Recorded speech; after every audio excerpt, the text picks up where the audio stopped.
Having looked at all the nice discussion on the Miles and Snow and Porter and examples and comparisons, I wanted to give a few quick comments back to you.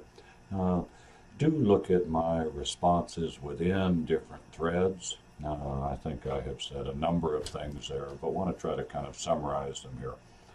Um, on the examples, I thought it was kind of neat to see the various different industries people pulled from, some Porter, some Miles and Snow.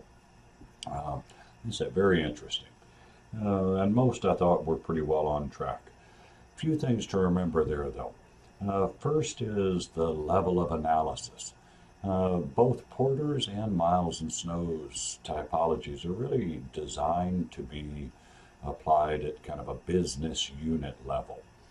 So that could be a single business that's primarily focused in one area, or it could be a division of a larger organization.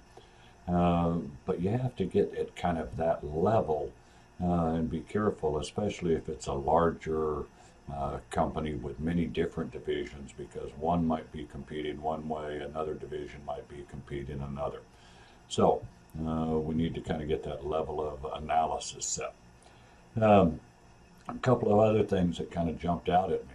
One, a couple of you pointed out that low cost is relative. That is, you can have a low cost approach in a product or service area where the cost is actually pretty high. Somebody picked cruise lines, and the cheapest cruise is not cheap, but some do compete more on the lower cost side of that, others on the higher. Um, so do keep that in mind. Also, several of you commented on differentiation as perception, and I think that is that is a point well made. Uh, Sometimes you can find real differences between products, number of features, some measure of quality, but it doesn't really matter. Ultimately, differentiation is a perception. It has to be perceived as being worth paying more money for and purchasing, whether it really is or not. Uh, oh, let's see. Also on Porter, uh, integrated low cost and differentiation. Is it possible to be both? Well, it is. It is a challenge, but it is something that can be done. Um, so, Porter originally argued that you couldn't. He said if you try to do both, you're going to get stuck in the middle, was his term.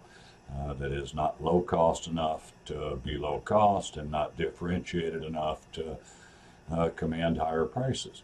In practice over time, however, there does appear to be at least, or do appear to be at least some firms that are trying to straddle that. I'm not sure they would truly be the lowest cost, but they are competing closer to the low cost while trying to offer differentiated features. So probably you can, but it's a challenge.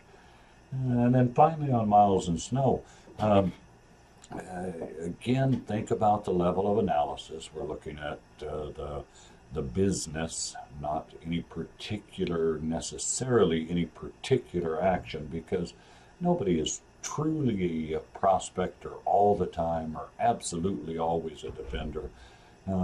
It's more that they are tending that direction. So think about their overall attitude. I say not, and don't worry if you find an exception. Look at more how they are approaching things over time.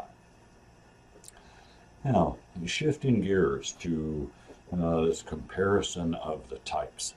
Um, a number of good points again, and in fact, I saw lots of nice comments on other people's work. So I appreciate that, people being thoughtful, trying to share whether you agree or disagree. Um, See if I can give in a nutshell here. Uh, my view. I say this is not the view. It's an informed view, but you know others might see it differently. I still take Porter as what I would call Mintzberg in his 5 P's of strategy. I would call it a position. Um, right now in this market, how are we going to compete? And I say it goes back to economics. It's these slides here that were in one of the first videos on this lesson.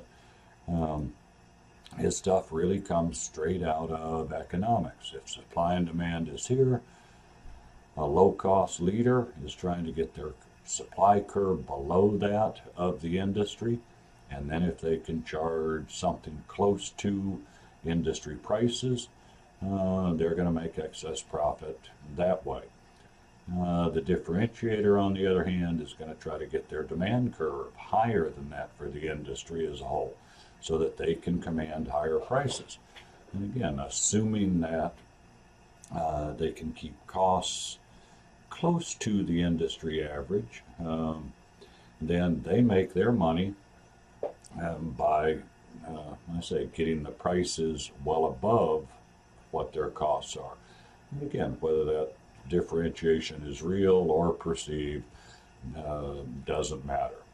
Miles and Snow, on the other hand, would be, several of you highlighted this, what I would call, in Mintzberg's 5 Ps, I'd call it a perspective. Some of you called it a personality. You might also call it a philosophy. How are you going to approach change? And given that, what does that mean for how you organize and manage? That's that whole adaptive cycle notion. That they would argue that over time you need to maintain fit, and to do that you need to have this broader personality or perspective that says we are generally trying to be first to market as the prospector, or we are generally trying to find a stable niche and defend it, the defender, or we are going to monitor the market and jump in quickly, trying to standardize, trying to bring the cost down a little bit, whatever it might be, but we're also going to defend niches and have a more stable core. It's the analyzer trying to do both, and of course if you mess all that up and are not consistent, then you become their reactor. So given those two things, one more is position, one more is perspective, I might argue that the typologies, really you could see them as complementary. Right? That is, one is kind of an overtime philosophy, and then the other is the moment in time competition. So a prospector probably is always going to be a defender. Hard to be first to market at low cost. I'm willing to look if someone has an example, but I can't come up with one. But not all differentiators are prospectors. You can differentiate in other ways besides being the innovative leader. Analyzers probably are going to have some markets and lines where they are differentiating. Might also have some, though, where they are competing at low cost. And the defender, while in the Miles and Snow article they mention efficiencies, they mention several things that kind of suggest low cost, I would argue that they could also defend through differentiation. The bigger attitude there, though, is that they are trying to defend a more stable market, whether that's through low cost or differentiation. So, hope all that helps. Again, great discussions. And holler if you have questions or disagree with any of those things I've offered.